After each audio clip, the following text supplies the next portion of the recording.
guys, and welcome back. Today I am doing the pantry challenge of using up canned meat that is not in a casserole. And believe it or not, that's probably what I use this least on. I mean, I love casseroles, but when it comes to my canned meat, like, I don't know why, but I hardly ever use it in a casserole. I'll use it in soups and stews and skillet dishes, or like today we're gonna make quesadillas, chicken barbecue, regular barbecue, sloppy joes. I mean, the list goes on and on for the ways that I use all my canned meat, and why not let it shine? Don't hide it with noodles and cream. Not that that's a bad thing, that's a wonderful thing, but there's so many other applications you can use this for. So, like I said, today we are doing quesadillas, specifically breakfast quesadillas, and I'm actually going to be freezing a bunch of these. They are very freezer friendly. They heat up faster than a burrito, and they're easier for my husband to take on the go and eat on his way to work. So that's what we're doing. So I just canned this up last week. It's the spicy Mexican chicken. I'm saving the broth because I'm going to be making a Mexican style soup later. So we don't need the broth, but I am saving it. I have American cheese because if you were to tell my husband, if you were to tell him that there's another type of cheese besides American and spray cheese, he wouldn't believe you. And I do make my own on occasion, but when this is on sale, I just get them as cheese. And then that's the same with, this is his favorite sauce. I have recreated it. It is absolutely amazing. But this is in the fridge and it needs used, so I'm using that today. And then I have cream to go with my eggs, and of course tortillas. And these are just the taco size.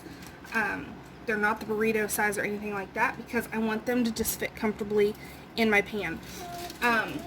So this is heating up. I just cooked my eggs in it.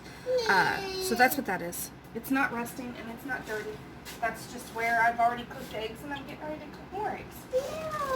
So I have it on low. I'll get ready and bring you closer, but I have it heating up on low, and I'm just going to throw a little bit of olive oil down, and then we're going to mix up these eggs and get this started. It happens quick. We already have our chicken cooked, and it comes together so beautifully. And then to have it in your freezer to just pop in, I pop it on my stove top or in my oven, or if you have a microwave, pop it in your microwave. Yeah. Let's quit babbling. So these are just about cooked through. They have a couple minutes left, and you can just see how creamy and delicious they look.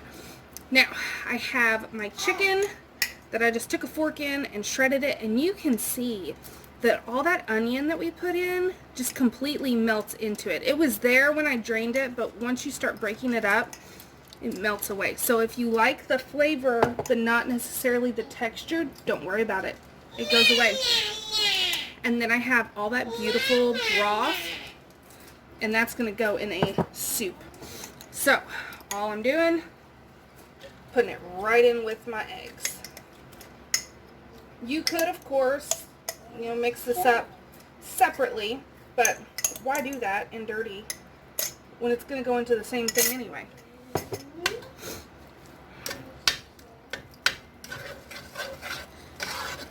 Get everything mixed together. This also helps both your chicken and your egg go further.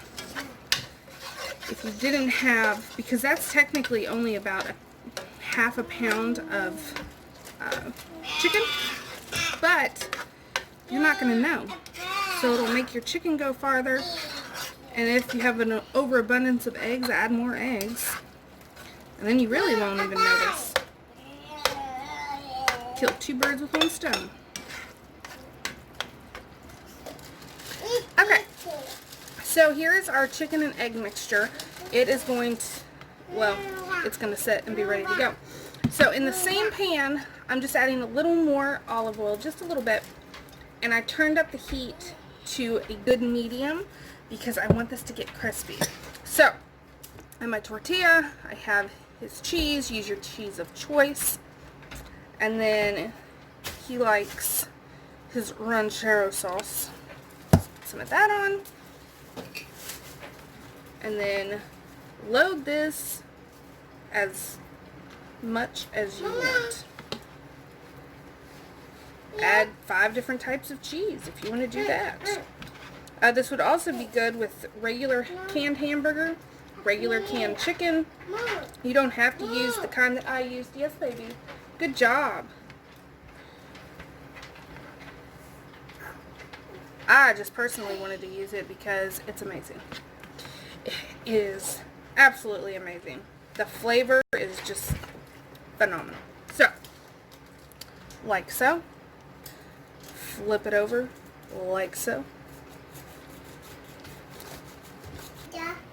Okay, so you can see, same pan, added the oil, and then just carefully set that in there. Now I can fit 2, so I'm going to go ahead and make another one while that's going. So I let these go for about, I want to say 3 minutes on each side. I don't have the heat up high, but you can, that is some nice crispiness. The olive oil is optional, or oil in general, but it does just give it the perfect texture. So, I try to only flip them once so that they don't lose all of their filling. Look at that. Just look at that. Let's see if I can. Yeah. That is a loaded breakfast quesadilla. So, I hope you enjoyed this video. I hope it gave you some good ideas to use your canned meat that is not casserole. You would never know that this chicken had been canned. And that's the same with using the hamburger, making this a not breakfast quesadilla, using it in tacos, fajitas, enchiladas. I'm telling you, it is so versatile. Use it like you would use any cooked meat.